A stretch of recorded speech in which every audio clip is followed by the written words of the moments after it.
आपका क्वेश्चन है जिसमें आपको दे रहा है which of the following is ortho para directing group. A option है CF3, बी ऑप्शन है CCl3, सी ऑप्शन है CH double bond CH COOH और डी ऑप्शन है N ट्रिपल बॉन्ड C आइसोनाइट्राइल। चलिए एनालाइज करिए।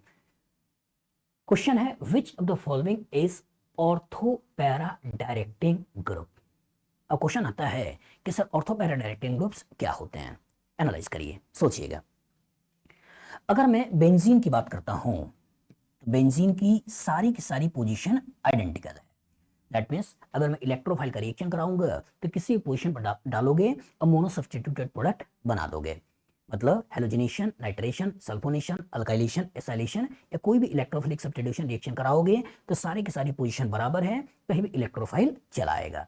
लेकिन अगर इसी पर्टिकुलर बेंजीन में अगर मोनो सब्स्टिट्यूशन करा दूं और यहां कोई भी ग्रुप लगा दूं, अब इसके कोरस्पॉन्डिंग इस पोजीशन को बोला जाता है ऑर्थो पोजीशन, इस पोजीशन को बोला जाता है मेटा पोजीशन और इस पोजीशन को बोलते हैं पैरा पोजीशन। क्लियर है? चलिए अब एनालाइज करिए। अब यहां जो ग्रुप लगा होगा इसी के बेसिस पे जो नेक्स्ट इनकमिंग इलेक्ट्रोफाइल आता है या तो ऑर्थो पैरा पे आता है या तो मेटा पे आता है। अब इसको हम कैसे पता करेंगे कि कौन ऑर्थो पैरा डायरेक्टिंग है और कौन मेटा डायरेक्टिंग है। इसके लिए मैंने आपको कॉन्सेप्ट बताया होगा कि अगर बेंजीन से डायरेक्टली अटैच एटम, बेंजीन से जो डायरेक्टली अटैच एटम है, अगर इसके पास नेगेटिव चार्ज है, अगर इसके पास लोन पेयर ऑफ इलेक्ट्रॉन है, अगर इसके पास कोई अल्काइल ग्रुप है, इसमें कार्बन कार्बन का डबल बॉन्ड है, कार्बन कार्बन का ट्रिपल बॉन्ड है, ठीक है। अगर बेंजीन से directly attach atom negatively charge है, लोन पेयर है, कोई अल्काइल ग्रुप है, कार्बन कार्बन डबल बॉन्ड है या कार्बन कार्बन ट्रिपल बॉन्ड है, तो इसका जो नेचर होता है ये नेचर होता है ऑर्थो पैरा। मतलब आने वाले इलेक्ट्रोफाइल कहां पे आता है? ऑर्थो पैरा पोजीशन पे। इसलिए इस तरह के ग्रुप को बोल देते हैं ऑर्थो पैरा डायरेक्टिंग ग्रुप। लेकिन अगर बेंजीन से डायरेक्टली अटैच एटम, बेंजीन से डायरेक्टली अटैच एटम के पास अगर पॉजिटिव चार्ज है या इसके पास मल्टीपल बॉन्ड है विथ मोर इलेक्ट्रोनेगेटिव एटम, अगर अपने से ज्यादा इलेक्ट्रोनेगेटिव एटम के साथ कनेक्टेड है, ठीक है, पॉजिटिव चार्ज है या मल्टीपल बॉन्ड है विथ मोर इलेक्ट्रोनेगेटिव एटम, लेकिन सबसे अच्छी बात ये बुरी बात कि विदाउट लोन पेयर, उसके पास कोई लोन पेयर नहीं है। तो जो ऐसा केस बनेगा बेटा, तो ये जो केस बनता है ये कौन सा होता है? Meta directing. चलिए अब ध्यान से देखिए और समझने की कोशिश करिएगा कि बेंजीन से अगर डायरेक्टली कनेक्टेड एटम के पास अगर नेगेटिव चार्ज है, लोन पेयर है, अल्काइल ग्रुप है, कार्बन कार्बन डबल बॉन्ड है, कार्बन कार्बन ट्रिपल बॉन्ड है, तो इसका नेचर मैंने क्या बोला? Ortho para. क्यों बोला? कि अगर ये ऑर्थो पर इलेक्ट्रोफाइल आएगा तो पॉजिटिव चार्ज यहां बनेगा और जब पॉजिटिव यहां बनेगा तो नेगेटिव इसको स्टेबल बना देगा, लोन पेयर इसको स्टेबल बना देगा, अल्काइल उसको स्टेबल बना देगा, डबल बॉन्ड ट्रिपल बॉन्ड उसको स्टेबल बना देगा। इसलिए ऑर्थो पैरा से बनने वाला इंटरमीडिएट रिलेटिवली ज्यादा स्टेबल होता है, इसलिए ऑर्थो पैरा डायरेक्टिंग होता है। लेकिन अगर इसमें पॉजिटिव चार्ज होता और यहाँ ऑर्थो पे ग्रुप लगाते और यहाँ पॉजिटिव आता तो पॉजिटिव पॉजिटिव होगा क्या? इलेक्ट्रॉन की रिपल्सन क्रिएट करेगा, इसलिए अनस्टेबल बनता है। लेकिन जब मेटा पे इलेक्ट्रोफाइल आएगा तो पॉजिटिव यहां बनेगा, पॉजिटिव यहां बनेगा, पॉजिटिव यहां बनेगा, यहां नहीं आएगा, तो इंटरमीडिएट स्टेबिलिटी रिलेटिवली ज्यादा होगा। मतलब सारा का सारा खेल स्टेबिलिटी ऑफ इंटरमीडिएट के ऊपर ही बेस्ड होता है। मतलब कि अगर कभी positive charge multiple bond with more electronegative atom without lone pair है तो इसका मतलब ऐसे ग्रुप का नेचर क्या होता है? Meta directing. अब ही आपको अच्छे पहचानना है, एनालाइज करिए। CF3, तो जब आपने बेंजीन से आगे इधर CF3 लगाया तो कार्बन फ्लोरीन फ्लोरीन फ्लोरीन है, फ्लोरीन इलेक्ट्रोनेगेटिव है, इलेक्ट्रॉन खींचेगा, कार्बन के ऊपर क्या आने वाला है? Positive charge. और जब कार्बन के ऊपर पॉजिटिव चार्ज आने वाला है तो सोचो अगर मैं ऑर्थो पे इलेक्ट्रोफाइल को डाल दूं और पॉजिटिव यहां बना दूं तो पॉजिटिव होगा क्या? Electronic repulsion. तो इसलिए यहां पर मेटा डायरेक्टिंग होगा, यहां इलेक्ट्रोफाइल आएगा, पॉजिटिव यहां बनेगा, पॉजिटिव यहां बनेगा, पॉजिटिव यहां बनेगा, रिलेटिवली स्टेबिलिटी ज्यादा होगी, तो इसका नेचर कौन सा हो गया? Meta directing. वही कहानी CCl3 में भी है कि अगर यहाँ पे कार्बन पे क्लोरीन क्लोरीन क्लोरीन लगा दें तो कार्बन क्लोरीन के बीच में इलेक्ट्रोनेगेटिविटी का डिफरेंस है, डिफरेंस की वजह से कार्बन के ऊपर पार्शियल पॉजिटिव है और यहाँ पॉजिटिव और यहाँ पर पॉजिटिव, तो इलेक्ट्रॉनिक रिपल्सन होगा, मॉलिक्यूल अनस्टेबल होगा। दैट मींस ये भी आपका कौन सा है? Meta directing. लेकिन जब कार्बन कार्बन डबल बॉन्ड, मैंने क्या बोला था कि बेंजीन से डायरेक्टली अटैच एटम के पास अगर कार्बन कार्बन डबल बॉन्ड है तो इसका नेचर क्या होता है? Ortho para. रीजन कि अगर यहाँ पे इलेक्ट्रोफाइल आएगा, पॉजिटिव यहाँ बनेगा, तो कार्बन कार्बन डबल बॉन्ड उसको रेजोनेंस की स्टेबिलिटी दे देता है। इसका मतलब यही आपका है ऑर्थो पैरा डायरेक्टिंग ग्रुप। और अगर एनसी की बात करें तो multiple bond with more electronegative atom है, इसका कोई लोन पेयर नहीं है, तो इसका मतलब अगर इसको कोऑर्डिनेट से की जगह कोवेलेंट से दिखाएं तो इनडायरेक्टली है क्या कि नाइट्रोजन के पास, नाइट्रोजन ने अपना पैसा उसको दे रखा है, नाइट्रोजन गरीब हो चुका है, और अगर गरीब हो चुका है तो इसका तो यहाँ पे अगर पॉजिटिव बनाओगे तो ये पॉजिटिव पॉजिटिव रिपल्सन क्रिएट करेगा, मॉलिक्यूल अनस्टेबल बनेगा। तो इसका नेचर भी कौन सा है, मेटा डायरेक्टिंग।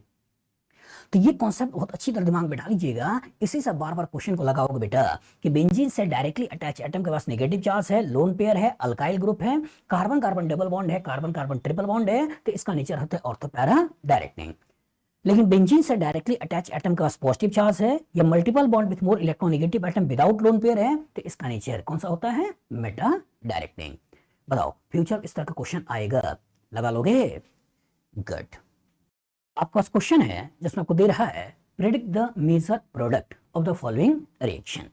आपके पास नाइट्रोबेंजीन है, इसके ऊपर FeBr3 का रिएक्शन है ब्रोमीन की मौजूदगी में, और इसके कोरस्पॉन्डिंग ये मेजर प्रोडक्ट के बारे में पूछ रहा है कि इससे ऑर्थो ब्रोमो नाइट्रोबेंजीन बनेगा, साथ में पैरा ब्रोमो नाइट्रोबेंजीन बनेगा, दूसरा बोल रहा है मेटा ब्रोमो नाइट्रोबेंजीन बनेगा, तीसरा बोल रहा है ऑर्थो ब्रोमो एनिलीन बनेगा एंड पैरा ब्रोमो एनिलीन बनेगा, और चौथा बोल रहा है मेटा ब्रोमो एनिलीन बनेगा।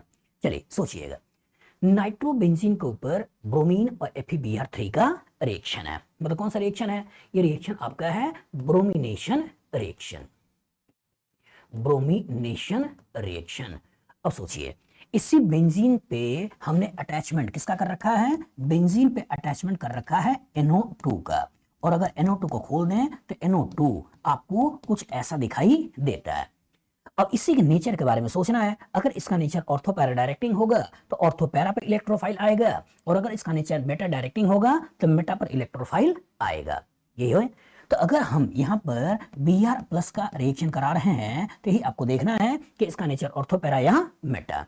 अब कॉन्सेप्ट मैंने आपको क्या पढ़ाया है, कॉन्सेप्ट मैंने आपको पढ़ाया है बेटा कि अगर बेंजीन से डायरेक्टली अटैच एटम, बेंजीन से जो डायरेक्टली अटैच एटम है, अगर इस एटम के पास निगेटिव चार्ज है, क्या है, निगेटिव चार्ज है, इसके पास लोन पेयर ऑफ इलेक्ट्रॉन है, इसके पास कार्बन कार्बन का डबल बॉन्ड है, कार्बन कार्बन का ट्रिपल बॉन्ड है, या कोई अल्काइल ग्रुप है, अल्काइल ग्रुप है, तो इसका जो नेचर हमने आपको पढ़ाया है वो पढ़ाया है ऑर्थो पैरा। ये क्या है, ऑर्थो पैरा डायरेक्टिंग ग्रुप है। लेकिन दूसरा, अगर बेंजीन है और इस बेंजीन से डायरेक्टली अटैच एटम जो है, अगर डायरेक्टली अटैच एटम के पास या तो पॉजिटिव चार्ज है, ठीक है, positive charge, fully positive, even partial positive भी हो सकता था CCl3 का, CF3 का, तो फुल्ली चार्ज पॉजिटिव चार्ज है, या मल्टीपल बॉन्ड है विथ मोर इलेक्ट्रोनेगेटिव एटम, और without lone pair, without lone pair नहीं है, तो इस तरह के ग्रुप का नेचर क्या होता है, मेटा डायरेक्टिंग। अच्छी तरह दिमाग में बैठा लीजिएगा, इसी से आपको सारे के सारे क्वेश्चन लगाने होते हैं। क्यों होते हैं, क्योंकि अगर यहाँ पे इलेक्ट्रोफाइल आया और यहाँ पॉजिटिव चार्ज बना, तो यहाँ पे अगर निगेटिव होगा, लोन पेयर होगा, कार्बन कार्बन डबल होगा, कार्बन कार्बन ट्रिपल होगा, अल्काइल होगा, तो इसको स्टेबिलिटी दे देगा। इवन पैरा पे आएगा तो पॉजिटिव यहाँ पहुंच जाएगा, स्टेबिलिटी दे देगा। लेकिन अगर मैं यहाँ पे इलेक्ट्रोफाइल कर लूँ, यहाँ पॉजिटिव बनाऊं, तो पॉजिटिव पॉजिटिव के बीच में इलेक्ट्रॉनिक रिपल्सन होगा, स्टेबिलिटी नहीं मिलेगी। लेकिन अगर इलेक्ट्रोफाइल यहाँ आया तो पॉजिटिव यहाँ आएगा, यहाँ आएगा, यहाँ आएगा, तुलनात्मक ज्यादा स्टेबल होगा। इसलिए इस ग्रुप को बोलते हैं ऑर्थो पैरा और इस ग्रुप को बोलते हैं मेटा। अब इस नाइट्रो को देखो, तो नाइट्रो है क्या, यहाँ पॉजिटिव चार्ज है, और अगर यहाँ पॉजिटिव चार्ज है तो बेंजीन से डायरेक्टली अटैच एटम के पास अगर पॉजिटिव चार्ज है, तो मैंने क्या बोला था, मेटा डायरेक्टिंग ग्रुप होता है। मतलब नेक्स्ट इनकमिंग इलेक्ट्रोफाइल कहां पे आने वाला है, मेटा पोजीशन पर आने वाला है, और जो मेटा पोजीशन पे आने वाला है तो इसके कोरस्पॉन्डिंग हमें जो प्रोडक्ट बनाना है, वो प्रोडक्ट क्या बनाना है, ये बनाना है कि है क्या, मेटा ब्रोमो नाइट्रो बेंजीन। अब इसी को आपको देख लेना है, तो ये ऑप्शन कह रहा है कि ऑर्थो पैरा भूल जाइए, ये कह रहा है मेटा ब्रोमो नाइट्रो बेंजीन, यही हमारा आंसर है। और सी में अगेन ऑर्थो पैरा की बात कर रहा है, और डी में मेटा ब्रोमो एनिलीन की बात कर रहा है, तो एनिलीन भूल जाइए। एनिलीन क्या होता है, बेंजीन के ऊपर NH2, तो NH2 चाहिए नहीं, हमें क्या चाहिए, NO2। तो बताओ फ्यूचर में इस तरह का क्वेश्चन आएगा, लगा लोगे, गुड। आपका पास क्वेश्चन है, which of the following structures corresponds to the product expected when excess of C6H6 reacts with CH2Cl2 in presence of anhydrous AlCl3। A option में पीएच CH Cl, यहाँ पे पीएच है, फिर बी में pH CH Cl2 है, सी में pH CClCl pH है, और डी में पीएच CH2 और यहाँ पीएच है। एनालाइज करिए, सोचिएगा। क्वेश्चन क्या है, which of the following structure corresponding the product expected when excess of C6H6, excess of C6H6 मतलब बेंजीन, तो excess of benzene react with dichloromethane, in presence of anhydrous AlCl3, यही हमारे पास reaction है। सोचिए, कहानी का किरदार क्या है, अल्काइल हैलाइड है, AlCl3 है। कुछ रिएक्शन आपको याद है कि जब कहानी में अल्काइल हैलाइड होता है और कहानी में AlCl3 होता है और बेंजीन होता है, तो इसी का लोन पेयर अटैक करता है, इसको तोड़ देता है और कार्बोकेटाइन बना देता है। अब यही कार्बोकेटाइन बेंजीन पे अटैक कर लेता है और अल्काइल बेंजीन बन जाता है। रिएक्शन कौन सा है, फ्रीडल-क्राफ्ट अल्काइलेशन रिएक्शन। तो इसका मतलब यहां भी वही तो होने वाला है कि अगर कहानी के अंदर CH2 है, ये Cl है और ये Cl है और साथ में AlCl3 ले रखा है, तो इसी का लोन पेयर यहाँ अटैक करेगा, इस बॉन्ड को तोड़ देगा और इसके कोरस्पॉन्डिंग Cl और यहाँ CH2 और ये प्लस मिल गया। और जब ये इलेक्ट्रोफाइल बन गया तो इसी इलेक्ट्रोफाइल का हमको बेंजीन के साथ रिएक्शन करना है, और जब बेंजीन के साथ रिएक्शन करना है तो यहाँ के कोरस्पॉन्डिंग पहले लेवल पे जो कंपाउंड बनेगा, ये पहले लेवल पे कंपाउंड क्या बनने वाला है, बेंजीन और यहाँ CH2 और यहाँ Cl। लेकिन अच्छी बात क्या है कि बेंजीन एक्सेस में है, और जब बेंजीन एक्सेस में है और यहाँ अल्काइल हैलाइड है और मौजूदगी अभी भी सिस्टम में AlCl3 का है, तो ये AlCl3 इस पर्टिकुलर बॉन्ड को भी फर्दर तोड़ देता है, और जो इस बॉन्ड को भी फर्दर तोड़ देता है तो इसके कोरस्पॉन्डिंग हमको क्या मिल चुका है, हमें मिल चुका है पीएच और यहाँ मिल चुका है CH2+, ये बन गया।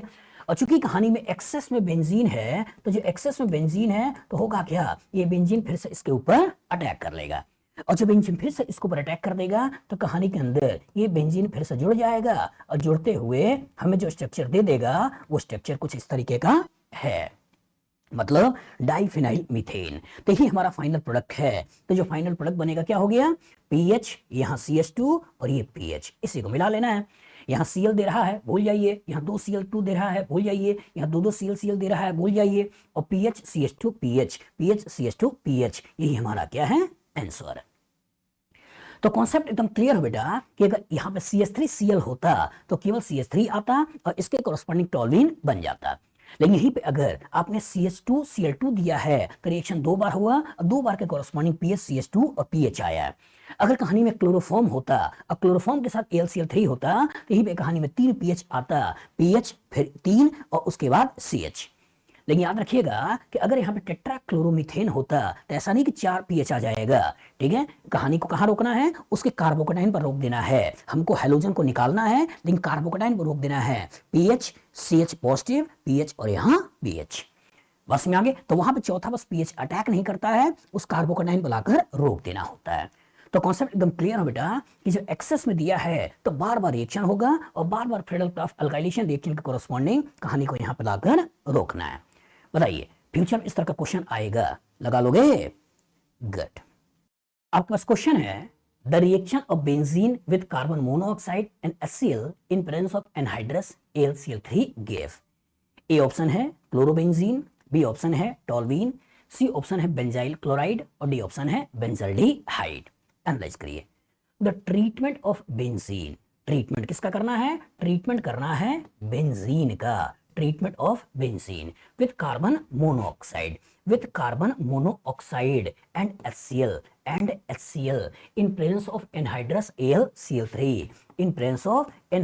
AlCl3 सोचिए बेंजीन का रिएक्शन की बात कर रहा है और बेंजीन इलेक्ट्रॉन रिच है, और अगर बेंजीन इलेक्ट्रॉन रिच है तो इसके ऊपर अटैक कौन करेगा, कोई ना कोई इलेक्ट्रोफाइल करेगा।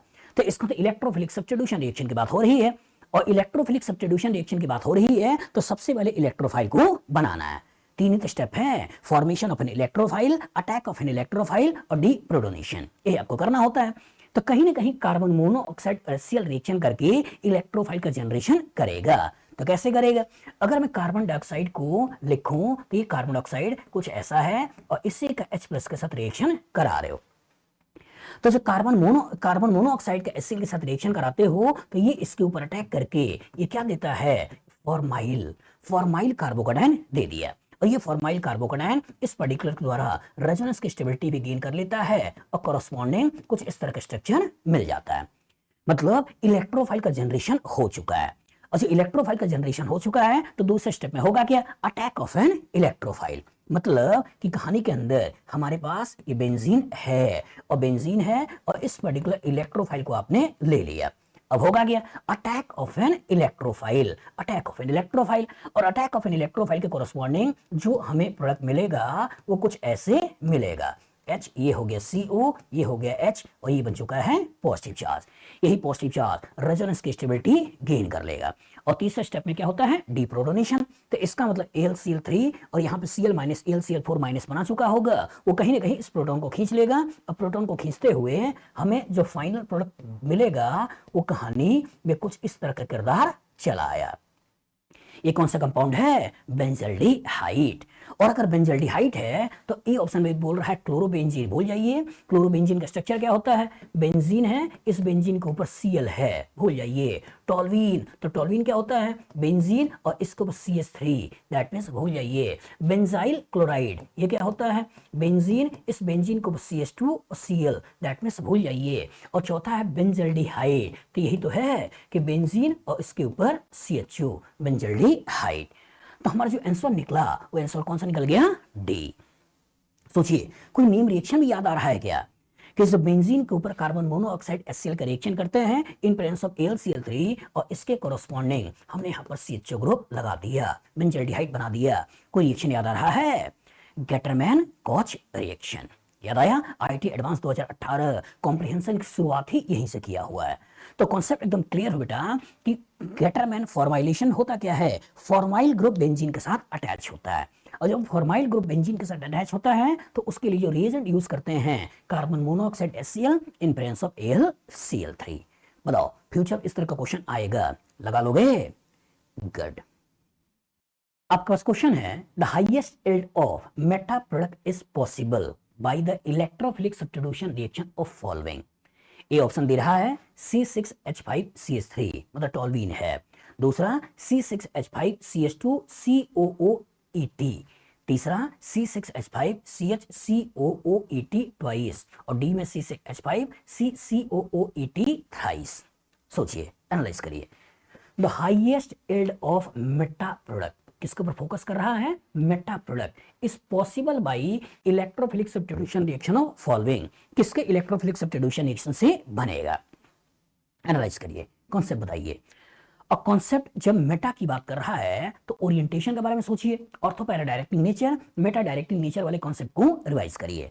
तो हमने आपको क्या पढ़ाया है, हमने आपको पढ़ाया है कि बेंजीन से डायरेक्टली अटैच एटम के पास अगर नेगेटिव चार्ज है, अगर इसके पास लोन पेयर है, इसके पास कोई अल्काइल ग्रुप है, कार्बन कार्बन डबल बॉन्ड है, कार्बन कार्बन ट्रिपल बॉन्ड है, तो इसका जो नेचर होता है वो नेचर होता है ऑर्थो पैरा। लेकिन अगर बेंजीन के ऊपर जो डायरेक्टली अटैच एटम है, इस एटम के पास अगर पॉजिटिव चार्ज है या पार्शियल पॉजिटिव भी हो, ठीक है, या इसके पास मल्टीपल बॉन्ड है with more electronegative atom without lone pair, तो इसका जो नेचर होता है ये कौन सा है, मेटा डायरेक्टिंग। अब यही आपको दिमाग में बैठाना है और इसी के बेसिस पे आपको क्वेश्चन लगाना है।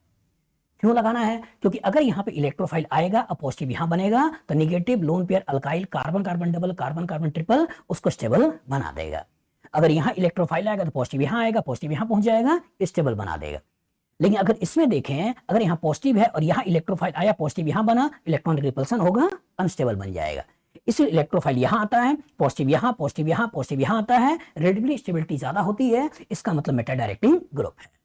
तो इन्हीं पर्टिकुलर को देख लेना है और देखना है कि कहां पर या तो फुल्ली पॉजिटिव हो या पार्शियल पॉजिटिव हो, या मल्टीपल बॉन्ड हो, अपने साथ इलेक्ट्रोनेगेटिव एटम और लोन पेयर ना हो। तो ई वाले ऑप्शन को देखें तो C6H5CH3, तो इसका मतलब यहां पे लगा हुआ है CH3 और जो CH3 है तो मैंने क्या बोला था, अगर अल्काइल ग्रुप होगा तो ऑर्थो पैरा डायरेक्टिंग है, तो इसका जो नेचर है वो क्या है, ऑर्थो पैरा डायरेक्टिंग है, मतलब भूल जाइए इसको। देखिए तो इसकी कहानी में दे रहा है कि ये बेंजीन है और इसके आगे CH2 है, ये CH2 है, इसके आगे आपके पास है CO और ये आपका OET ऐसे लगा रखा है। और जो कहानी में ऐसे लगा रखा है तो सोचिए यहाँ CH2 है और CH2 है तो HH लगा हुआ है, तो इसका हाइपर कंजुगेशन से पैसा देने लगेगा। अगर यहाँ इलेक्ट्रोफाइल आया तो पॉजिटिव यहाँ बनेगा, हाइपर कंजुगेशन स्टेबल बना देगा। तो दैट मींस इसका भी नेचर होगा, वो नेचर कौन सा होगा, ऑर्थो पैरा।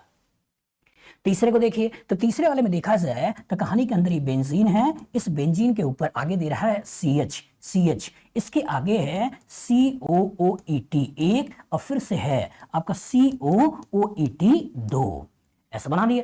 तो इसका इलेक्ट्रॉन तो खींचेगा, लेकिन चूंकि इस कार्बन के पास हाइड्रोजन है और जो इलेक्ट्रोफाइल ऑर्थो पे आएगा पॉजिटिव यहां बनेगा, तो हाइपर कंजुगेशन से इसको ये स्टेबल बना देगा। दैट मींस इसका भी नेचर होगा, वो नेचर क्या होगा, ऑर्थो पैरा। लेकिन जब चौथे वाले केस में देखो तो चौथे वाले केस में जो बेंजीन दे रखा है बेटा, इस बेंजीन के आगे जो कार्बन कनेक्टेड है इसमें ये COOET 3 बार है, तो यहाँ की कहानी में भी COOET है, इधर की कहानी में भी COOET है, इधर की कहानी में भी COOET है, ऐसे है। तो सोचिए एस्टर का माइनस आई इधर भी लगा है, एस्टर का माइनस आई इधर भी लगा है, एस्टर का माइनस इधर भी लगा है, तो यहाँ क्या है, पार्शियल पॉजिटिव। तो गलती से भी अगर इलेक्ट्रोफाइल ऑर्थो पे आया तो पॉजिटिव यहां बनेगा, पॉजिटिव रिपल्सन क्रिएट करेगा। इसका मतलब इसका नेचर कौन सा होगा, मेटा डायरेक्टिंग। तो इसके मेटा पर इलेक्ट्रोफाइल को लाना है, क्यों, क्योंकि मेटा पे लाओगे तो पॉजिटिव यहां आएगा, पॉजिटिव यहां आएगा, पॉजिटिव यहां आएगा, यहां नहीं आएगा।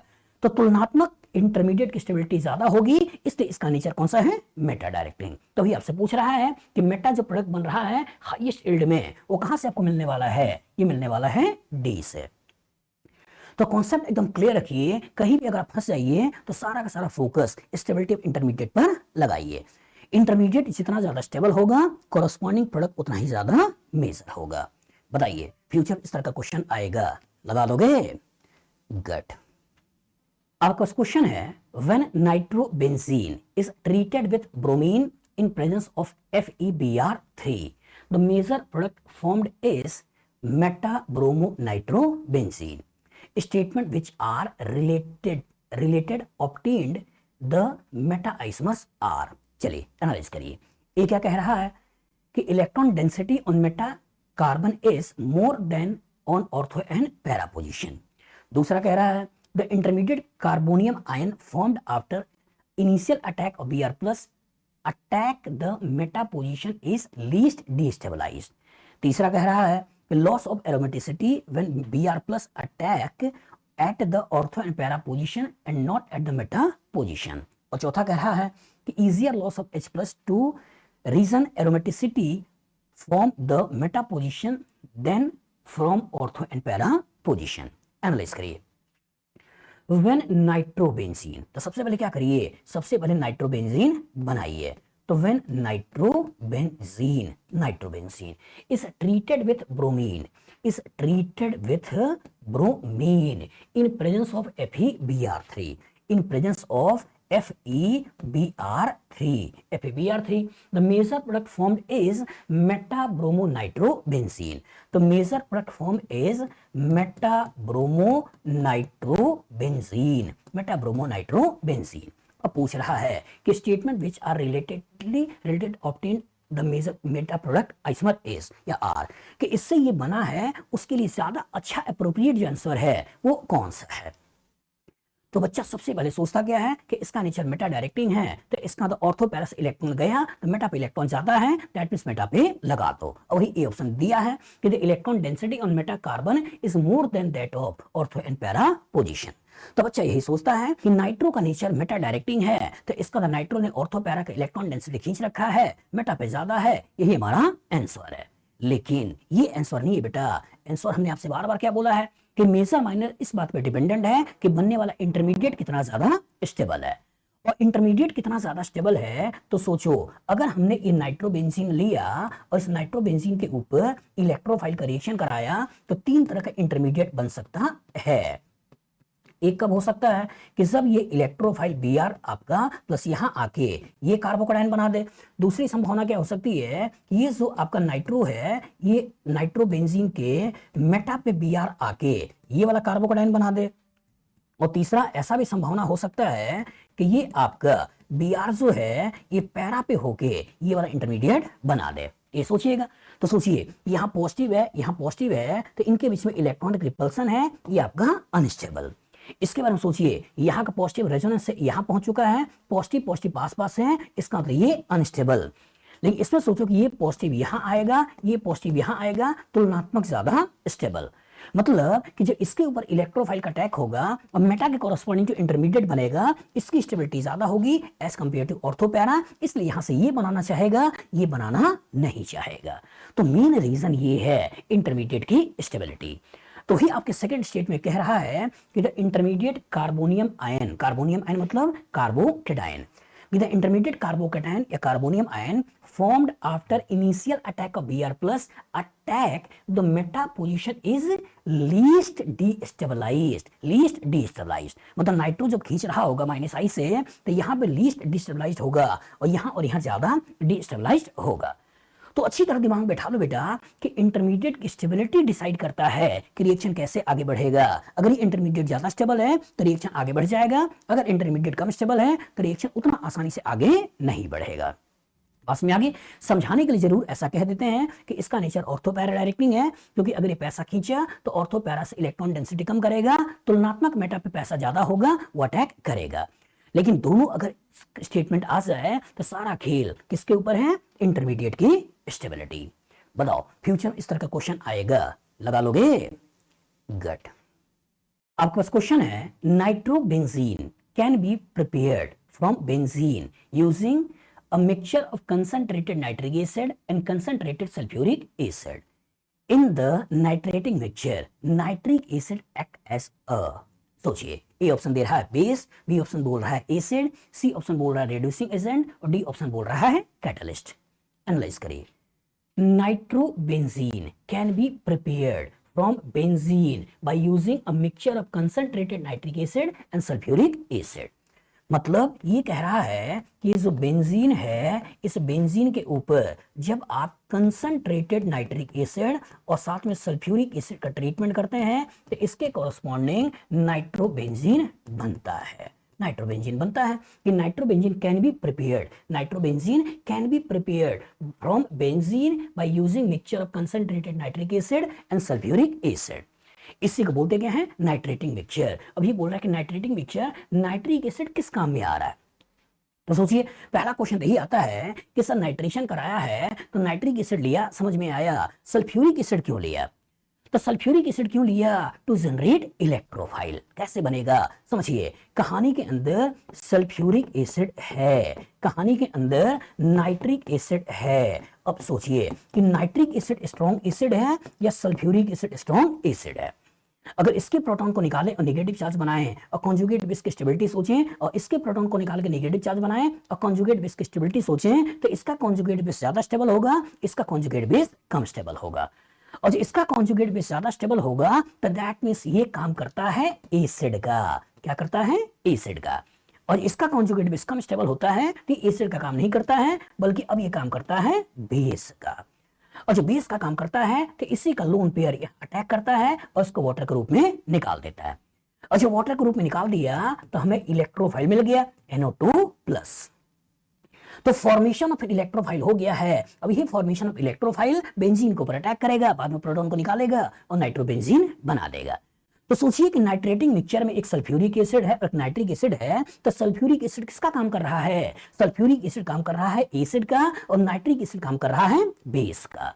अभी आपको देखना है कि सल्फ्यूरिक एसिड काम कर रहा है एसिड और नाइट्रिक एसिड काम कर रहा है बेस। तो ही पूछा है कि नाइट्रिक एसिड एक्ट एज, तो नाइट्रिक एसिड किसका काम कर रहा है? तो नाइट्रिक एसिड काम कर रहा है बेस का। क्वेश्चन पूछता है कि सल्फ्यूरिक एसिड क्या काम कर रहा है? तो सल्फ्यूरिक एसिड काम कर रहा है एसिड का, और एसिड बेस रिएक्शन करते हुए आपको इलेक्ट्रोफाइल का जनरेशन करना है। बताओ फ्यूचर इस तरह का क्वेश्चन आएगा, लगा लोगे? गुड। आपके पास क्वेश्चन है प्रेडिक्ट द मेजर प्रोडक्ट। यहां पे दे रखा है पैरा नाइट्रोफिनॉल और इसके ऊपर नाइट्रिक एसिड सल्फ्यूरिक एसिड का रिएक्शन है। ए ऑप्शन है 2,4 डाइनाइट्रोफिनॉल, बी ऑप्शन है 3,4 डाइनाइट्रोफिनॉल, सी ऑप्शन है 2,4,6 ट्राइनाइट्रोफिनॉल और डी ऑप्शन है 3,4,6 ट्राइनाइट्रोफिनॉल। सोचिए, एनालाइज करिए। कहानी के अंदर बेंजीन, इसके ऊपर OH और यहाँ पे NO2। सोचो, एनालाइज करो। कहानी में क्या दे रखा है? कहानी में दे रखा है बेंजीन, इसके ऊपर OH और यहाँ पे दे रखा है NO2 और इसके ऊपर नाइट्रिक एसिड, सल्फ्यूरिक एसिड, मतलब NO2 प्लस का रिएक्शन है, इलेक्ट्रोफाइल का रिएक्शन है।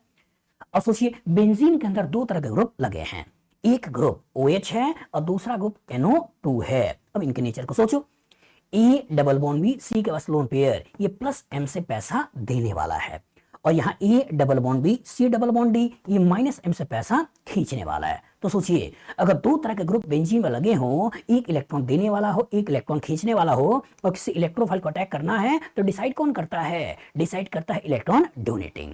क्यों करता है? क्योंकि उससे बनने वाला इंटरमीडिएट ज्यादा स्टेबल होगा। मतलब अगर इसका नेचर ऑर्थो पैरा डायरेक्टिंग है, क्योंकि इसके पास लोन पेयर है, तो इसका अगर इलेक्ट्रोफाइल यहाँ आया और पॉजिटिव यहाँ बना, तो तुरंत क्या करेगा? रेजोनेंस की स्टेबिलिटी दे देगा। तो याद रखिएगा कि जब कभी दोनों को दोनों इलेक्ट्रॉन डोनेटिंग होते हैं, तो जो पावरफुल इलेक्ट्रॉन डोनेटिंग होता है वो डिसाइड करता है। अगर एक डोनेटिंग एक विड्रॉइंग होता है, तो जो डोनेटिंग होता है वो डिसाइड करता है, और जो दोनों को दोनों इलेक्ट्रॉन विड्रॉइंग होता है, तो जो वीक इलेक्ट्रॉन विड्रॉइंग होता है वो डिसाइड करता है। और कहीं फंस जाइए, समझ में ना आए, तो इंटरमीडिएट की स्टेबिलिटी पर फोकस कर लीजिए। सोचिए, अगर इलेक्ट्रोफाइल आया और इलेक्ट्रोफाइल ने इसके ऑर्थो पोजीशन पे अटैक किया, तो ऑर्थो पोजीशन पे अटैक करके कोरस्पॉन्डिंग जो कंपाउंड बनाया, वो कंपाउंड यही तो बना, यही बना। सोचिए, इससे का नाम सोचिए कि ये हो गया 1, ये हो गया 2, ये हो गया 3, ये हो गया 4, ये हो गया 5, ये हो गया 6। तो नाम क्या है? नाम है 2,4 डाइनाइट्रो, 2,4 डाइनाइट्रो और इसके बाद ये क्या हो गया है? फिनॉल। अब ये मिला लीजिए, तो ये ऑप्शन कह रहा है कि 2,4 डाइनाइट्रोफिनॉल, यही हमारा आंसर है। बी बोल रहा है 3,4 डाइनाइट्रोफिनॉल, तो 3,4 डाइनाइट्रोफिनॉल क्या है? तो 3,4 डाइनाइट्रोफिनॉल कहानी के अंदर ये 1, ये 2, ये 3, ये 4, ये 5, ये 6, तो 3,4 मतलब एक नाइट्रो यहाँ है, एक नाइट्रो यहाँ है। मतलब बोल रहा है कि OH के मेटा पे लगाना है, दैट मींस भूल जाइए। फिर बोल रहा है 2,4,6 ट्राइनाइट्रोफिनॉल, तो इसका स्ट्रक्चर क्या है कि अगर मैं ये फिनॉल बना दूं, तो ये नंबर 1, ये 2, ये 3, ये 4, ये 5, ये 6, तो ये हो गया 2, ये हो गया 4 और ये हो गया 6, तो 2,4,6 ट्राइनाइट्रोफिनॉल, दैट मींस नहीं करना है। 3,4,5 ट्राइनाइट्रोफिनॉल, और जो 3,4,5 ट्राइनाइट्रोफिनॉल है, तो यहाँ आपका OH, ये 1, ये 2, ये 3, ये 4, ये 5, ये 6, तो बोल रहा 3,4,5, तो 3,4,5 तो ट्राइनाइट्रोफिनॉल। तो ये कहानी भी नहीं सोचनी है। तो जिसको लेके आगे बढ़ना है वो कौन सा है? 2,4 डाइनाइट्रोफिनॉल। तो कॉन्सेप्ट क्या है? फिर सुनिए, अगर बेंजीन में डाई सब्स्टिट्यूशन है और दोनों पैसा देने वाला है, तो पावरफुल इलेक्ट्रॉन डोनेटिंग वो डिसाइड करता है। अगर एक देने वाला है, एक खींचने वाला है, तो देने वाला है वो डिसाइड करता है इलेक्ट्रोफाइल कहां आएगा। दोनों खींचने वाले हैं, तो जो वीक इलेक्ट्रॉन विड्रॉइंग है वो डिसाइड करता है कि इलेक्ट्रोफाइल कहां आएगा। बताओ, फ्यूचर इस तरह का क्वेश्चन आएगा, लगा लोगे? गुड। आपके पास क्वेश्चन है, cumene is prepared by, A option है बेंजीन के ऊपर आइसोप्रोपाइल क्लोराइड AlCl3 का रिएक्शन है, बी ऑप्शन है बेंजीन के ऊपर एन प्रोपाइल क्लोराइड AlCl3 का रिएक्शन है, सी ऑप्शन है बेंजीन के ऊपर प्रोपीन H+ का रिएक्शन है और डी ऑप्शन है ऑल ऑफ दीज। एनालाइज करिए। सबसे पहले तो क्यूमीन, इसका स्ट्रक्चर आपको मालूम होना चाहिए, कि जब स्ट्रक्चर मालूम होगा तभी आप सही तरीके से बता पाओगे कि इनमें से कौन सा आंसर है। तो जो क्यूमीन का स्ट्रक्चर होता है बेटा, वो क्यूमीन का स्ट्रक्चर क्या होता है? इससे बेंजीन के ऊपर आइसोप्रोपाइल ग्रुप, और जो बेंजीन के ऊपर आइसोप्रोपाइल ग्रुप लगा हो इसको बोलते हैं क्यूमीन। और सोचिए, इसी को बनाना है। ये ऑप्शन आपको दे रहा है कि बेंजीन है, इस बेंजीन के ऊपर आपके पास आइसोप्रोपाइल क्लोराइड है और साथ में AlCl3 है। सोचिए, बेंजीन है, अल्काइल हैलाइड है, AlCl3 है, कौन सा रिएक्शन है? Friedel-Crafts alkylation reaction. तो होगा क्या कि ये अल्काइल क्लोराइड AlCl3 की मौजूदगी में इसी Cl को निकाल देगा और Cl को निकालकर आइसोप्रोपाइल कार्बोकेटाइन बना देगा। और एक बार आइसोप्रोपाइल कार्बोकेटाइन बन गया, मतलब फॉर्मेशन ऑफ इलेक्ट्रोफाइल हो गया है, अटैक ऑफ एन इलेक्ट्रोफाइल होगा और अटैक ऑफ एन इलेक्ट्रोफाइल होते हुए यहाँ पे आइसोप्रोपाइल बेंजीन बन जाएगा। तो दैट मींस इससे तो बनेगा। दूसरा आ जाओ, तो दूसरा आपको दे रहा है कि कहानी के अंदर बेंजीन है, इस बेंजीन के ऊपर एन प्रोपाइल क्लोराइड है और साथ में AlCl3 का रिएक्शन है। तो ये भी तो अल्काइल हैलाइड है, AlCl3 ये बेंजीन है, तो ये रिएक्शन भी कौन सा है, ये रिएक्शन भी फ्रीडल क्राफ्ट अल्काइलेशन रिएक्शन है। तो यहां भी क्या होगा, यहां भी सबसे पहले अल्काइल हैलाइड और ये AlCl3 आपस में रिएक्शन करेंगे, इसी का लोन पेयर यहां अटैक करेगा, ये Cl यहां से निकलेगा, हाइड्राइड की शिफ्टिंग होगी और शिफ्टिंग होके यहां से भी आपका आइसोप्रोपाइल कार्बोकोडाइन बनेगा। और जो आइसोप्रोपाइल कार्बोकोडाइन बन गया और ये आइसोप्रोपाइल कार्बोकोडाइन बेंजीन के साथ रिएक्शन करेगा और बेंजीन के साथ रिएक्शन करके ये भी क्या करेगा, क्यूमीन बना लेगा। दैट मींस इससे भी क्यूमीन बनेगा। तीसरा बोल रहा है कि जो बेंजीन है, इस बेंजीन के ऊपर प्रोपीन का रिएक्शन है इन प्रेजेंस ऑफ H+, क्या इससे बनेगा या नहीं बनेगा। तो सोचिए, जो प्रोपीन है और प्रोपीन के ऊपर H+ का रिएक्शन कराओगे तो यहां से भी तो आइसोप्रोपाइल कार्बोकोडाइन बन जाएगा।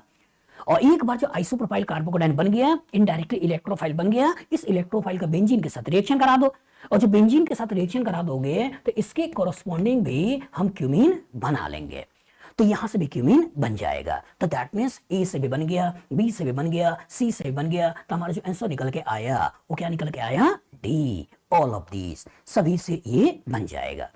तो कॉन्सेप्ट एकदम क्लियर है बेटा कि जो इलेक्ट्रोफाइल का फॉर्मेशन होता है वो अल्काइल हैलाइड से भी हो सकता है, कहानी में अल्कीन से भी हो सकता है, इवन अल्कोहल से भी हो सकता है, इवन ईथर से भी हो सकता है।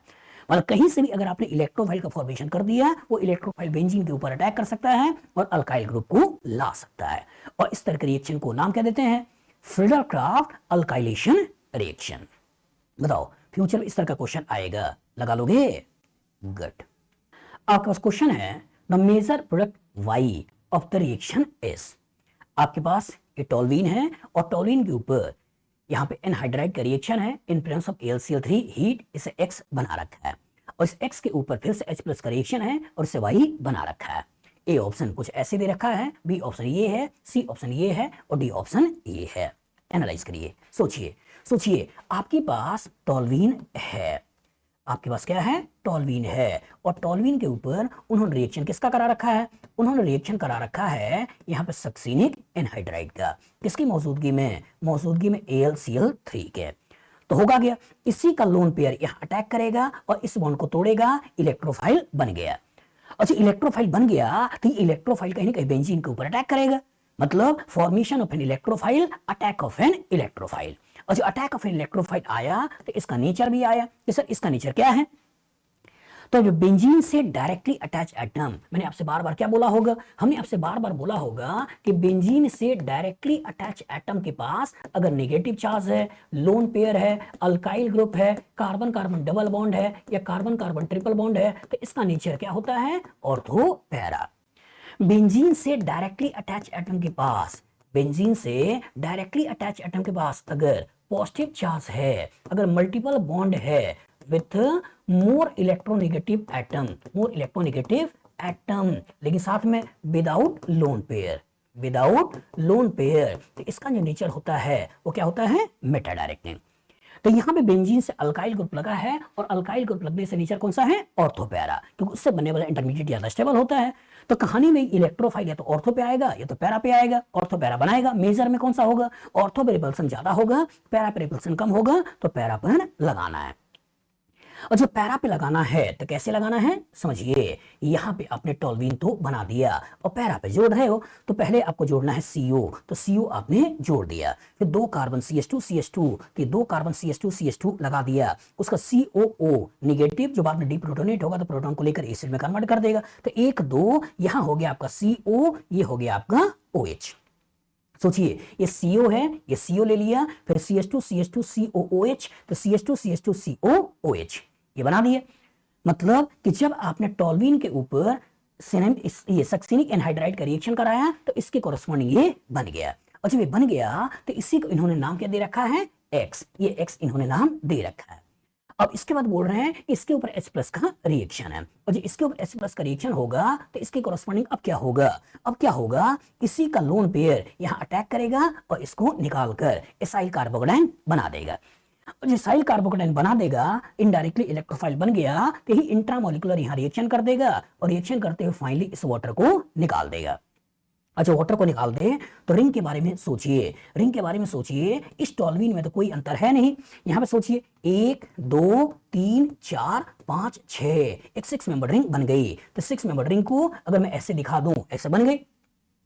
यहां C डबल बॉन्ड O है तो यहां आपने C डबल बॉन्ड लगा दिया। CH2 है तो CH2 लगा दिया। यहां भी C डबल बॉन्ड O है, C डबल बॉन्ड O ऐसे आपने बना दिया। तो ये तो हमारा स्ट्रक्चर है और ये स्ट्रक्चर हमारा कौन सा है? Y। इसी को देख लेना है। सोचिए यहां पे ऑर्थो पे अटैक करा के कर रहा है, भूल जाइए इसको। सोचिए यहां टॉलवीन था, ठीक है, यहां पे CO, लेकिन इधर CO लगा रहा है, लेकिन हमको CO इधर चाहिए, इधर चाहिए, दैट से भी भूल जाइए। इसे देखिए ये टॉलवीन वाला पार्ट, ये CO ठीक है, इधर भी CO ठीक है, 2 मिथाइल CH2 ये आपने यहां पर ले रखा है, यहां पे एसिड लगा रखा है, भूल जाइए। तो हमारा जो आंसर निकला बेटा, वो आंसर कौन सा निकल गया? C। तो कॉन्सेप्ट एक बार फिर से क्लियर करिए बेटा कि अगर बेंजीन के ऊपर कभी इलेक्ट्रोफिलिक सब्स्टिट्यूशन रिएक्शन करना है तो बेंजीन की सारी पोजीशन बराबर है, एक जैसी है, कहीं भी करा दो। लेकिन अगर बेंजीन के ऊपर कोई ग्रुप लगा है तो उसका नेचर का जरूर सोचिए कि इसका नेचर ऑर्थो पैरा डायरेक्टिंग है या इसका नेचर मेटा डायरेक्टिंग है। अगर ऑर्थो पैरा डायरेक्टिंग है तो मेजर पैरा के कोरस्पॉन्डिंग सोचना होता है और पैरा के कोरस्पॉन्डिंग इलेक्ट्रोफाइल को लाइए। अब कहानी में यहां पे H+ दे रखा है तो इंट्रामोलिकुलर रिएक्शन कराइए और इंट्रामोलिकुलर रिएक्शन करते हुए यहां से वाटर को निकालिए और वाटर को निकालकर कोरस्पॉन्डिंग प्रोडक्ट बनाइए। तो बताओ फ्यूचर में इस तरह का क्वेश्चन आएगा, लगा लोगे? गुड।